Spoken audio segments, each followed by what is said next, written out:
I'm Dr. Alise Cortez. We're here in Dallas, Texas, and I get to talk with Cheryl Lynn about a favorite topic, which is joy.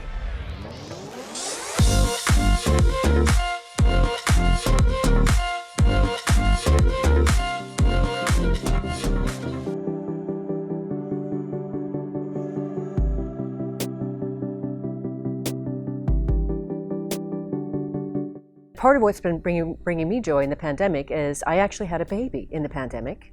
That baby is called Purpose Ignited, and it's a book. It came out November 17th, and really because my speaking business literally got shuttered and all of that, I took my energies and my utensils and my focus and my joy, and I made it into a book. And I'm so excited to be able to share it. I've already gotten people reaching out to me through LinkedIn and Facebook saying, hey, I bought your book, I want to connect. And that is so exciting. Otherwise, I would have no reason to meet these people. But the book brought them to me.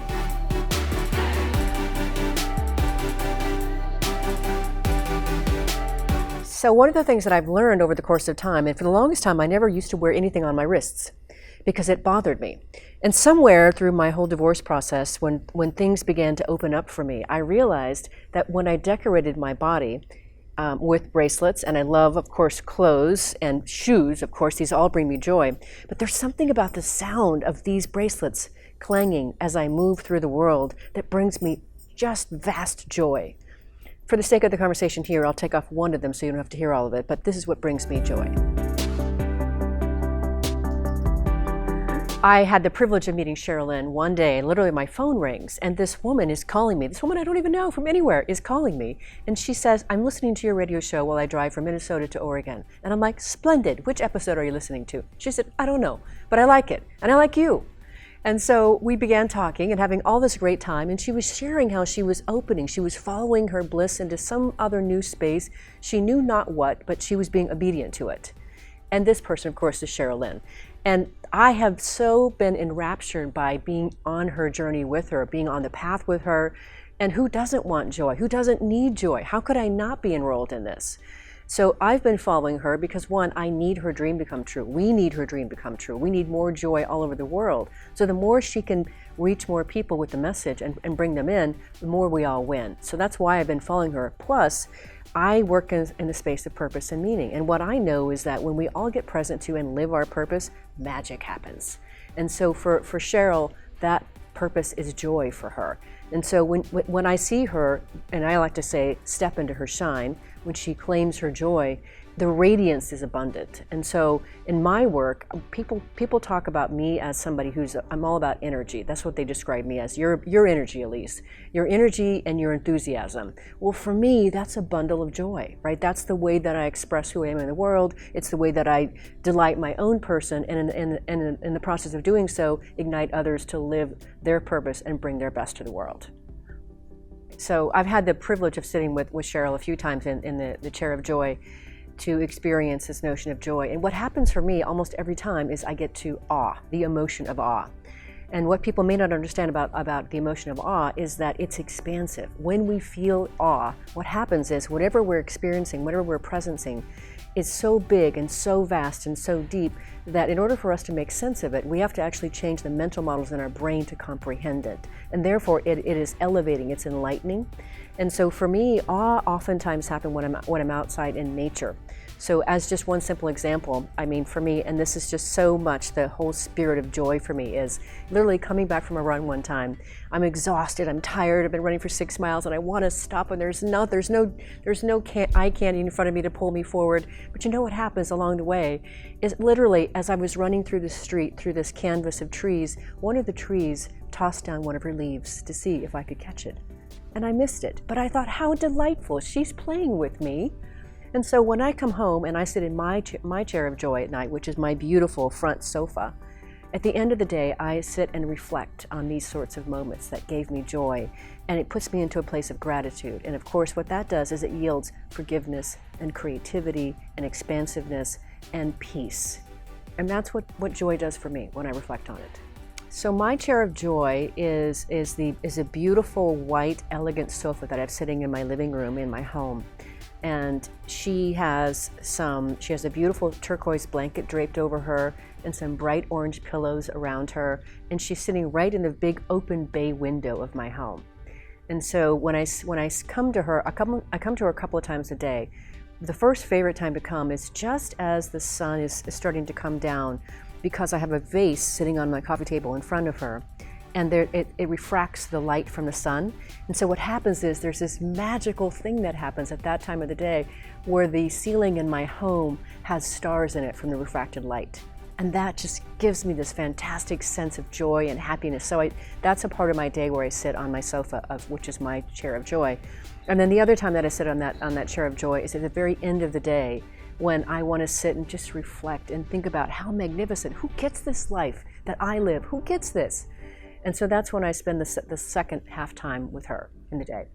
Yes, CEOs should absolutely sit in a chair of joy, look for a chair of joy. And what that really means for me, from my vantage point as a management consultant, is what you're really doing is you're stewarding your mindset, you're stewarding your thoughts. You're stewarding, where do you choose to put your focus? If you choose to put your focus on stress or worry or fear or whatever, that's going to bring you down. But if you focus on joy, it's elevating, it alters your perspective, it magnifies your ability to problem solve, to create. So absolutely, CEOs should totally sit in a chair of joy. And I mean physically, just like we are right here.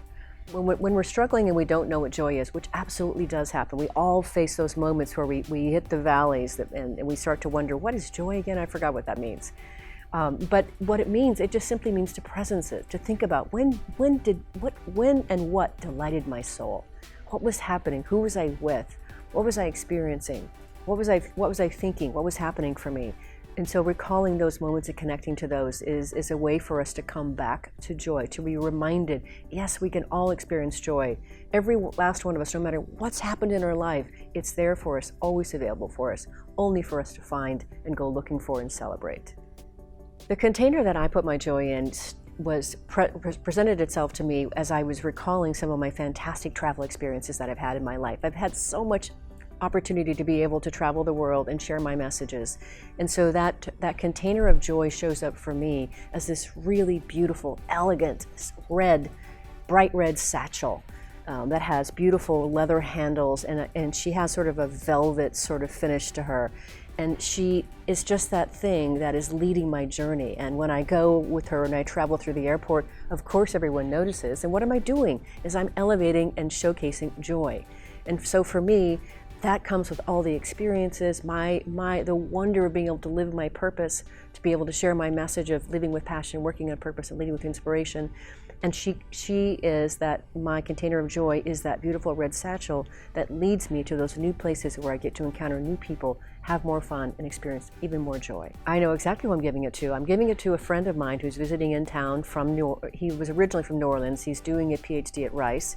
He's finishing his travel time with me. So I'm going to give it to him on the way back to Rice, because this young, beautiful man he's defending his dissertation in January, and then he's going to go off to do a postdoc at Princeton.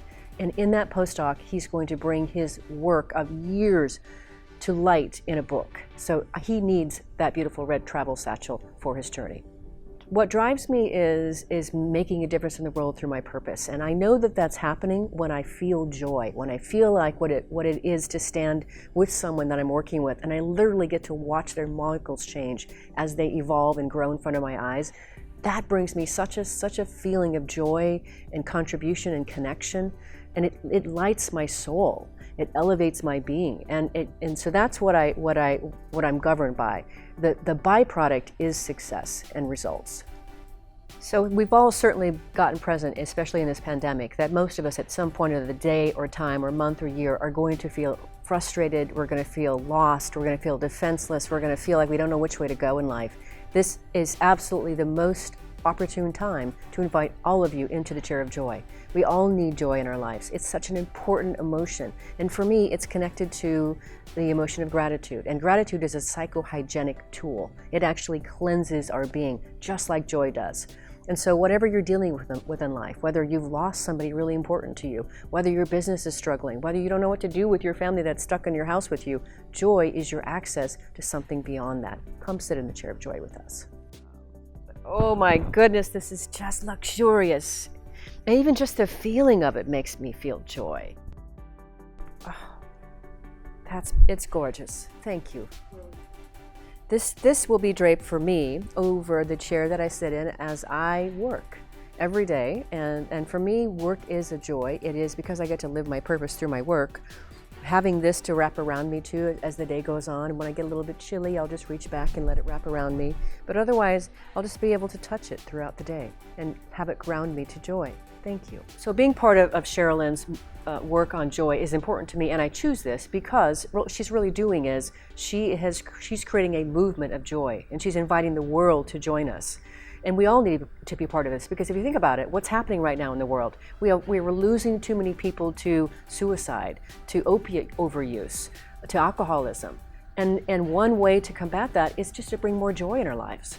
And so why I'm a part of this, why I'm inviting you to be part of this, is we need more people to be in the movement of joy, to cascade the energy across the world and make a difference worthy of all of our one precious lives, and bring up the living standard and the well-being and vitality of every person we touch. Everyone should be part of this movement.